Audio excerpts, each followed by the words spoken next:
E que é o que faz agora? Ahora mismo estou poñéndolle, bueno, unha decoración plástica a isto, que, bueno, se chama melón, e eso. Un pau como este, metes unha boliña e queda.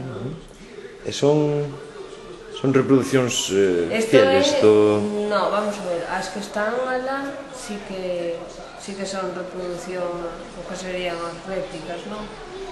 Que están feitas incluso ca mesma técnica que originalmente. E despois están estas de aquí, que tamén serían, o que pasa que nos axudamos de moldes para unha reproducción moito máis rápida, non? Pero aquelas, por exemplo, están feitas ca técnica de Colombino, o sea, por churro. Coa técnica de Colombino? Sí.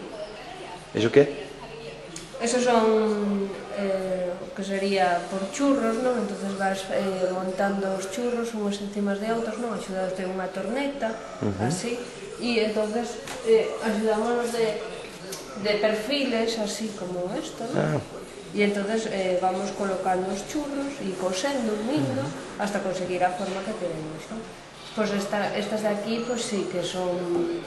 Axudámonos de moldes, pois eso, con unha reproducción moito máis rápida. E despois están, por exemplo, esta que estou facendo ahora mismo, é xusto a mitad de aquela de alá arriba, non? Entonces, bueno, ao ser máis pequeniña, o precio tamén varía, e entonces vendes, sale un pouco máis, non? E veñen moitos turistas por aquí? Sí, podían vir máis, pero os do balneario sobre todo, sí. Claro, que fan turismo termal ou unha cousa así, non? Sí.